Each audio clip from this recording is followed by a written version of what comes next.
기독교는 말씀의 종교다, 이렇게 이야기들을 합니다. 그래서 기독교에서 가장 핵심, 가장 중요한 것은 말씀이에요. 말씀을 떠나서 다른 것 얘기할 수 없고, 말씀이 선포되고 그 말씀을 믿고 그 말씀이 우리의 삶 속에서 그대로 이루어지는 것, 이것이 우리 기독교에 있어서 굉장히 중요한 것이죠. 이 성탄절을 앞두고 우리에게 이 성탄이 무슨 의미가 있을까?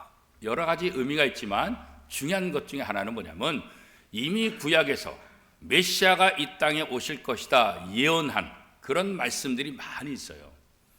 그러니까 예수님의 탄생은 갑자기 일어난 것이 아니라, 어쩌다가 실수로 태어난 것이 아니라, 이미 오래전부터 하나님께서 선자들과 또 구약의 사람들에게 예언한 대로 그 말씀이 이루어지는 것을 눈으로 확인한 것, 이게 바로 성탄절이에요. 그런 면에서 성탄절은 하나님의 약속의 말씀은 반드시 이루어진다, 이런 믿음을 우리에게 다시 한번 알려주는 것, 이것이 성탄절에 있어서 굉장히 중요한 의미다 생각할 수가 있습니다. 예수 믿는 모든 사람들은 하나님의 나라를 간다, 또 하나님 나라 갈 수 있는 자격을 얻게 된다. 우리가 어떻게 해요? 믿음으로 구원을 얻는다고 성경이 말씀하고 있잖아요. 그래서 이 땅에 살고 있지만 하나님의 약속의 말씀을 믿고 그 말씀을 통해서 영원한 하나님 나라를 소망하는 것, 이것이 바로 우리의 믿음이고 우리의 신앙의 가장 기본적인 것이다, 이렇게 얘기할 수 있습니다. 오늘 본문에 보면 사실 마리아에게 말도 안 되는 일이 일어났죠. 결혼하지도 않은 처녀가 아이를 낳는다, 이건 굉장히 충격적인 것이잖아요, 그렇죠? 오늘 본문에 보면 이 마리아의 임신을 또 설득하기 위해서 그의 친족 엘리사벳을 이야기하고 있어요. 이 엘리사벳은 마리아의 친족인데 나이가 많아서 생물학적으로 아이를 가질 수 없는 그런 여인이다. 그런데 그 여인이 지금 아이를 가졌다. 하나님께서 그에게 아이를 갖게 하셨다. 이 엘리사벳의 임신 이야기를 통해서 하나님께서는 하지 못할 일이 없다는 것을 마리아에게 설득하고 있죠. 2000년 전 당시, 그 당시에 결혼한 사람이 아이를 낳지 못한다, 이것은 굉장히 수치스러운 일이죠. 우리나라도 조선시대 때 그랬죠. 아니 거의 50년 전, 60년 전만 하더라도 우리나라도 보면 결혼해서 아이를 낳지 못하면, 아니 딸을 아무리 많이 낳아도 아들을 낳지 못하면 집에서 그렇게 면을 못 쓰죠. 면을, 마치 죄인이 된 것처럼, 그렇죠? 우리 어르신들 중에서도 혹시 아들을 낳지 못해서 시댁에서 구박받은 그런 경험이 아마 있으신 분들도 있을 거예요, 그렇죠? 우리나라도 최근까지 그런 모습들이 있었죠. 그러니까 2000년 전 당시에는 더 심했던 거예요. 아들을 낳지 못하면 부끄러운 존재예요. 수치스러운 그런 존재예요. 엘리사벳이 바로 그런 사람이죠. 결혼했는데 나이가 많아져서 생물학적으로도 아이를 낳을 수 없는, 임신할 수 없는 그런 과정에까지 갔는데도 불구하고 자식이 없어요. 그러니까 엘리사벳의 입장에서는 굉장히 수치스러운 거예요. 부끄러운 거예요, 그렇죠? 그런데 예수님이 이 땅에 오신 것은 이렇게 인간의 모든 부끄러운 문제를 해결하기 위해서 이 땅에 오신 분이시다, 이것을 또 성경을 통해서 우리에게 다시 한번 알려주고 있는 거죠. 아담과 하와가 선악과를 따먹고 죄를 짓고 그 다음에 자신의 벗은 몸이 드러나서 부끄러워서 무화과 나무 잎으로 치마를 만들었다, 이렇게 말씀하고 있잖아요. 창세기 3장 7절 말씀입니다. 이에 그들의 눈이 밝아져 자기들이 벗은 줄을 알고 무화과 나무 잎을 엮고 치마로 삼았더라. 아니 여태까지 잘 살았는데 왜 갑자기 무화과 나무 잎으로 치마를 만들어서 왜 입었을까요? 지금까지 몰랐는데 죄를 지은 다음에 자신들의 벗은 몸이 부끄러워 보였다. 그래서 그 부끄러움을 가리기 위해서 무화과 나무 잎으로 치마를 만들었다, 그런 거죠. 그러나 완벽히 가릴 수가 없잖아요. 무화과 나무 잎인데 조금은 다 시들게 되고 다 그러죠. 나중에 하나님께서 동물을 잡아서 가죽옷으로 만들어주는 그런 또 하나님의 사랑을 베푸시는 것도 우리는 성경을 통해서 알고 있잖아요. 자, 이렇게 하나님은 인간의 부끄러운 것들을 제거해주고 그 부끄러움에서 의로운 사람으로 만들어주는 거예요. 이 엘리사벳이 수치를 당하고 부끄러움을 당하는 자에서 벗어날 수 있는 길은 무엇이겠어요? 아기를 낳으면 되는 거겠죠. 그런데 나이로 보나 뭐로 보나 아이를 낳을 수 없는 상황이기 때문에 이 엘리사벳은 평생을 부끄러운 죄인으로 삶을 살 수밖에 없다고요. 그런데 하나님께서 그 엘리사벳에게 아이를 갖게 하셨고 이미 태중에서 6개월이 됐다. 이제 더 이상 엘리사벳을 놀릴 사람도 없어요. 엘리사벳에게 부끄러움을 이야기하는 사람도 없어요. 엘리사벳 자체도 지금까지 부끄러운 삶을 살았다. 그 부끄러움 때문에 바깥에 나다니지 못했다고 한다면 이제는 아이를 임신했기 때문에 부끄러움에서 벗어나서 당당하게 세상을 향해서 삶을 살아갈 수 있게 되는 거죠. 우리가 죄로 인해서 우리는 하나님 앞에 갈 수가 없는 사람들이잖아요. 그것을 위해서 하나님께서 예수님을 이 땅에 보내셨잖아요. 우리의 죄값을 다 치르고 우리의 부끄러운 모든 것을 다 해결하기 위해서. 이사야 53장 6절 말씀에 보면 우리는 다 양 같아서 그릇 행하여 각기 제 길로 갔거늘 여호와께서는 우리 모두의 죄악을 그에게 담당시키셨도다. 이게 바로 예수님이 이 땅에 오신 목적이에요. 인간의 부끄러운 그 모습을 다 해결해 주기 위해서, 인간의 부끄러운 그 죄악을 예수님이 다 담당하기 위해서 이 땅에 오셨다는 거겠죠. 하나님의 영광을 누리지 못했던 부끄러운 존재들, 이 죄인들 그잖아요. 그런데 이제는 그 죄사함을 받게 되고 부끄러움이 사라지고 이제는 뭐가 된 거예요? 의인이 되었다. 성경 그랬잖아요. 하나님은 이 땅의 모든 사람들을 돌보시는데 더 좋은 것으로, 더 좋은 선물을 통해서 하나님의 자녀들을 인도하시고 하나님의 자녀들에게 복을 주시는 분이시다. 그렇죠. 그럼에도 불구하고 사람들은 자신들이 지은 죄 때문에 하나님 앞에 가지 못해요. 로마서 3장 23절 말씀에 보면 모든 사람이 죄를 범하였음에 하나님의 영광에 이르지 못하더니 그렇게 말씀합니다. 이 죄 때문에 하나님 앞에 갈 수 없는 그런 존재가 되었다는 거죠. 하나님의 복을 누리지도 못해요. 하나님의 은혜를 받지 못하는 그런 존재가 되었다는 거예요. 그런데 하나님이 이런 죄인들에게 예수 그리스도를 보내주셔서 그 예수 그리스도의 보혈을 통해서 모든 부끄러운 죄악의 문제를 다 해결해 주셨다. 그리고 소망을 갖게 하셨다. 이제는 부끄러움이 없이 하나님 앞에 담대히 나가서 예배할 수 있는 존재로, 하나님의 복을 누리고 하나님의 영광을 누릴 수 있는 존재로 만들어 주셨다. 그런 거죠. 이 마리아에게 태어날 아기, 그 아기는 바로 예수라라. 그 예수라는 이름은 자기 백성을 죄에서 구원할 자입니다. 바로 메시아 구원자가 이 땅에 오셔서 이스라엘 백성들의 모든 죄악을, 이 땅에 있는 모든 사람들의 죄를 대신 대속하는 그 역할을 감당해서 이 땅에 오셨다는 거예요. 그분은 다윗의 후손으로서 다윗의 왕위를 이어받을 분이시고, 그분은 이스라엘의 영원한 집, 야곱의 집에서 영원토록 모든 것들을 다스릴 분이시다. 그의 나라는 절대로 무너지지 않는다. 그런 거죠. 그런데 그 메시아가 지금 마리아를 통해서 이 땅에 태어난다. 이 이야기를 지금 천사가 마리아에게 이야기하고 있는 거죠. 사실 마리아 입장에서는 기가 막힌 것 아니겠어요? 말도 안 되잖아요. 그렇죠? 그 당시 법에 의하면 어떻습니까? 결혼하지 않은 처녀가 아이를 낳으면 돌에 맞아 죽는 거예요. 돌에 맞아 죽는 거예요.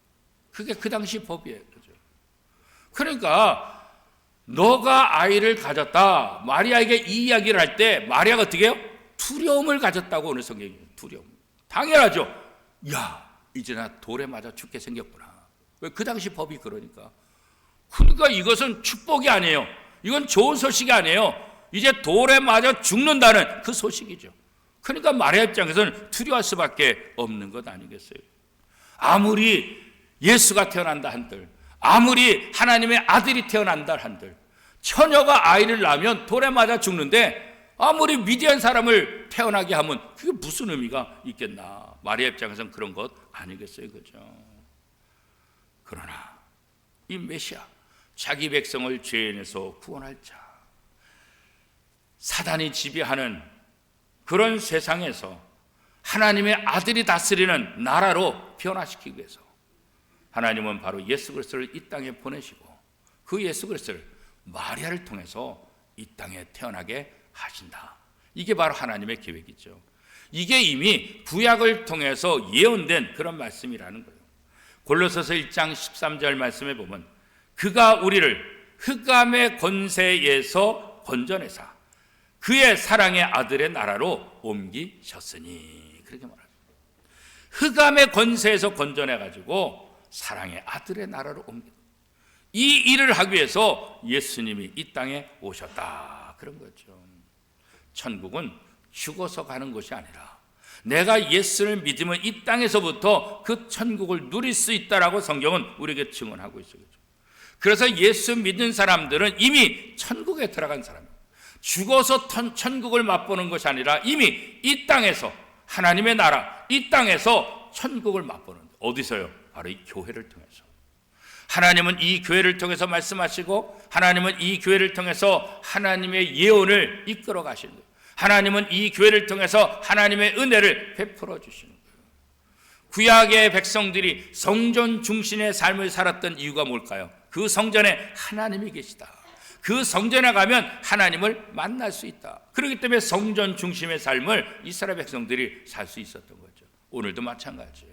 오늘도 이 교회를 통해서 하나님이 역사하시고 이 교회를 통해서 말씀하시고, 그래서 교회를 사랑하고, 그래서 우리가 주일마다 또 수요일마다 금요일마다 또 새벽마다 이 성전에 나와서 하나님 앞에 예배하고 하나님을 만나는 그런 일들을 하게 되는 거예요. 그걸 통해서 우리가 하나님 나라 백성임을 늘 확인하는 거예요. 우리가 천국의 맛을 보며 이 교회를 통해서 천국의 모습을 보며 맛을 보며 살아가고 있지만 사실 이 땅은 완벽하지가 않잖아요, 그죠? 여전히 부족하잖아요, 그죠? 여전히 죄악들이 있고 여전히 문제들이 있고 그렇잖아요. 그러나 이곳에서 우리가 천국 백성으로서 훈련을 받으면서 우리가 다시 한번 연단하는 거예요. 하나님의 백성답게 사는 것이 무엇인지를 다시 한번 확인하는 거예요. 그리고 앞으로 우리가 들어갈 장차 그 하나님 나라, 그 영원한 나라가 얼마나 좋은지 이 땅의 교회를 통해서, 이 땅의 천국의 삶을 통해서 다시 한번 확인할 수 있게 되는 거죠. 예수님은 하나님의 아들이시며 하나님 나라의 왕이시다. 시편 2편 6절 7절 말씀에 보면 이렇게 말씀하고 있어요. 내가 나의 왕을 내 거룩한 산 시온에 세웠다 하시리로다. 내가 여호와의 명령을 전하노라. 여호와께서 내게 이르시되 너는 내 아들이라. 오늘 내가 너를 낳았도다. 이미 구약을 통해서, 시편을 통해서, 이사야를 통해서, 스가랴를 통해서, 이미 미가를 통해서, 구약의 다양한 선자를 통해서 메시아가 이 땅에 오실 것을 예언하고 있고, 그가 이스라엘의 왕이 아니라 하나님 나라 왕으로서 온 세상을 지배하고 온 세상을 구원할 구세주 메시아다. 이 말씀을 수없이 얘기하고 있죠. 그 약속대로 예수님은 이 땅에 오셨고, 이 땅에 오셔서 십자가에 못 박혀서 인간의 모든 부끄러운 죄 문제를 해결해 주셨고, 그리고 부활하셨고, 그리고 승천하시고 이후에 성령을 우리에게 선물로 주셨다는 거예요. 우리가 부족하지만, 우리가 연약하지만 그 성령의 도우심을 통해서 이 땅에서 천국을 맛보는 거예요. 하나님의 인도하심이 무엇인지를 성령의 도우심을 통해서 우리가 경험할 수 있게 된다는 거죠. 그래서 우리는 예수 그리스도가 이 땅의 왕이시고 예수 그리스도가 우리의 모든 죄, 부끄러운 것들을 다 해결해 주시고 우리를 의롭게, 의인으로 만들어 주셨다. 그래서 그것을 우리는 하나님의 은혜다, 그렇게 이야기를 하고 있는 거예요. 마리아는 결혼해서 부부관계를 갖지 않았지만 자기가 아이를 가졌다는 이 말에 사실은 너무나 충격이잖아요, 그죠? 여러분 같으면 어떻게 생각하겠어요? 말도 안 되는 일들이 일어났잖아요. 그러나 하나님은 그의 친족 엘리사벳의 임신한 소식을 알려줌을 통해서 하나님이 어떤 분인지를 그가 다시 한번 깨닫게 하는 거죠. 자, 오늘 본문 누가복음 1장 37절 말씀 같이 한번 읽겠습니다. 시작. 대저 하나님의 모든 말씀은 능하지 못하심이 없느니라. 이 엘리사벳의 임신 소식을 통해서 하나님은 하지 못하실 일이 없다. 아무도 엘리사벳이 아이를 가졌다고 상상도 하지 못하고 믿지 못하는 상황이지만 그 불가능한 일을 누가 하셨다는 거예요? 하나님이 해주셨다. 하나님이. 엘리사벳에게 불가능한 일을 행하신 하나님은 너를 통해서도 그 일을 행하시기를 원한다. 마리아에게 그렇게 말해요. 이 말을 듣고 마리아가 어떻게 고백하고 있습니까? 그의 고백을 통해서 오늘 우리들의 고백이 되어야 되는 거죠. 예수님께서도 말씀하셨잖아요. 마태복음 9장 23, 마가복음 9장 23절 말씀에 보면 예수께서 이르시되 할 수 있거든이 무슨 말이냐? 믿는 자에게는 능히 하지 못할 일이 없느니라. 우리는 다 불가능한, 우리는 다 연약한, 그러나 예수 그리스도께서 함께 하시면 못할 일이 없다는 거죠. 그런 면에서 하나님을 믿는 사람들도 우리가 상상하지 못하는 일들을 할 수 있는 그런 특권을 가졌다. 어떻게 해요? 예수의 이름으로 기도할 때. 너희가 내 이름으로 지금까지 기도하지 않았지만 이제부터 너희가 내 이름을 가지고 기도하면 내가 너희가 기도한 모든 것들을 더 응답해 주시겠다. 그렇죠? 우리 속에 불가능한 것을 가능하게 만드는 것은 바로 기도예요. 이 기도는 뭐예요? 하나님의 능력을 믿는 거예요. 그렇죠? 그래서 마리아는 엘리사벳의 모습을 통해서 이 불가능한 일이 자기의 주변에서 일어나는 것을 통해서 내가 결혼하지도 않았지만 나를 통해서 이 땅에 메시아가 온다는 것을 믿게 되는 거예요. 그래서 마리아는 어떻게 고백합니까? 누가복음 1장 38절 말씀입니다. 우리 한 목소리를 같이 읽겠습니다. 마리아가 이르되 주여 여종이 오니 말씀대로 내게 이루어지이다 하며 천사가 떠나가니라. 믿을 수 없어요. 말도 안 돼요. 너무나 놀랐어요. 이제 돌에 맞아 죽을 수밖에 없는 그런 상황이 됐구나. 그런데 엘리사벳의 모습을 통해서 하나님은 이렇게 기적을 베푸시는구나. 내가 이해할 수 없는 일들을 행하시는 분, 그게 하나님이시구나. 하나님이 말씀하신 것은 그대로 이루어진다는 사실을 다시 한번 마리아가 고백하고 있는 거죠. 말씀대로 내게 이루어지이다. 이 마리아의 고백은 오늘 저와 여러분의 고백이 돼야 돼요. 엘리사벳의 수치를, 그 부끄러움을 해결해 주신 하나님이 이 땅에 오셔서 우리 인류의 모든 죄 문제를 해결해 주시고 우리를 죄인에서 하나님의 자녀로 의인으로 바꿔주시고 오늘 우리에게도 마찬가지죠. 오늘 우리 속에 있는 부끄러운 것들, 오늘 우리 속에 있는 수치스러운 것들, 오늘 우리 속에 있는 연약한 이 모든 문제를 해결해 주시기 위해서 주님은 이 땅에 오신 거예요. 그래서 누구든지 그 예수를 믿기만 하면 우리의 모든 죄가 용서함을 받을 뿐만 아니라 천국에 들어갈 수 있는 자격을, 그런 권세를 얻게 된다. 이게 성경을 통해서 우리에게 약속하고 있는 것 아니겠어요? 우리가 살고 있는 세상이 완전하지 않지만, 우리가 살고 있는 세상이 기쁜 일도 있지만 여전히 슬픔이 더 많고, 우리가 살고 있는 세상에 의로운 일이 있지만 여전히 죄악들이 더 가득하고, 우리가 살고 있는 이 세상에 평강이 있지만 여전히 염려와 근심과 걱정과 불안이 더 많은 세상에 살고 있지만, 그러나 이 속에서도 우리는 영원한 하나님 나라 백성답게 하나님의 나라를 소망하며 살아야 된다는 거죠. 로마서 8장 23절은 이렇게 말합니다. 그뿐 아니라 또한 우리 곧 성령의 처음 익은 열매를 받은 우리까지도 속으로 탄식하여 양자 될 것, 곧 우리 몸의 속량을 기다리니라. 죄인인 우리가 하나님의 자녀로 양자로 되어서 우리의 모든 죄 문제를 해결하고 하나님의 영원한 나라에 들어갈 것을 소망할 수 있는 것, 이게 바로 뭐예요? 메시아를 통해서 이게 가능해요. 그런 면에서 성탄절은 오늘 우리에게 굉장히 중요한 의미가 되는 거죠. 여전히 불합리하고 여전히 부조리가 있고 여전히 불완전한 이 땅에 살고 있으면서도 우리는 예수 그리스도의 그 말씀을 의지하며 하나님 나라에 대한 소망을 갖고 이 땅에서 천국을 맛보며 살아갈 수 있게 된다는 거예요. 우리가 소망을 가질 수 있는 그 근거는 어디서 얻는 거예요? 바로 예수 그리스도. 예수 그리스도만이 모든 문제의 해답이, 예수 그리스도만이 정답이고 예수 그리스도 안에서 모든 문제가 해결된다고 성경은 말씀하고 있어요. 그 예수 그리스도 안에서 우리의 모든 부끄러운 문제가 해결되고 그 예수 그리스도 안에서 우리의 모든 죄가 사해지고 예수 그리스도 안에서 하나님의 자녀가 되고 예수 그리스도 안에서 천국에 대한 소망을 갖게 된다는 거죠. 그래서 하나님의 아들 메시아 예수 그리스도가 이 땅에 오신다는 것은 그래서 우리에게 기쁨이 됩니다.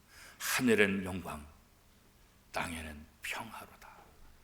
그리고 이 소식은 온 백성에게 미칠 기쁜 소식이다. 그래요.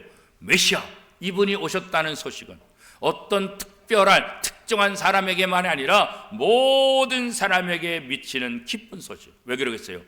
이 땅에 의인이 없잖아요. 의인은 없나니 한 명도 없다. 모든 사람이 죄를 범하였음에 하나님의 영광에 이르지 못하더니, 그렇기 때문에 이 땅의 모든 사람은 죄인이기 때문에 메시아의 탄생은 이 땅의 모든 사람에게 기쁜 소식이 되는 거예요. 어느 누구도 예외 없이, 어느 누구도. 사랑하는 원비동교 성도 여러분, 그런 면에서 우리는 하나님의 말씀을 더 신뢰해야 돼요. 하나님의 말씀을 더 의지해야 돼요. 하나님의 말씀대로 우리의 삶을 맡겨야 되는 거예요. 이 세상의 모든 것들은 하나님의 말씀대로 이루어지는 거예요. 그 확실한 증거가 바로 성탄절이에요. 이 성탄절을 통해서 하나님의 말씀은 반드시 이루어진다. 예수님께서 이 땅에 오신 것도 다 하나님의 말씀을 이루시기 위한 거예요. 예수님이 이 땅에 오셔서 삶을 사시면서 내가 내 뜻대로 사는 것이 아니라 다 아버지의 뜻을 이루기 위함이다, 이렇게 말씀하셨잖아요. 예수님의 삶 자체도 하나님의 말씀을 이루는 것이라고. 그래서 우리는 예수 그리스도를 믿는 거예요. 그 예수 그리스도를 의지하는 거예요. 그 예수 그리스도가 우리의 구원자로 메시아로 이 땅에 오셨다는 것을 믿는 거예요.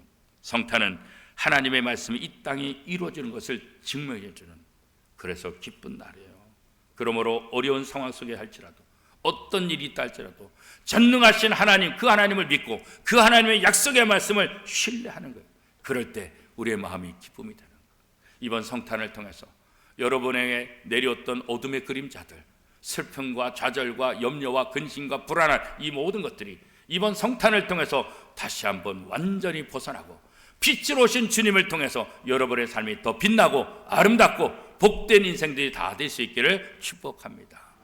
오늘 이 마리아의 고백, 말씀대로 내게 이루어지이다, 이 고백이 마리아의 고백으로 끝나는 것이 아니라 저와 여러분의 고백이 될 수 있기를 축복합니다.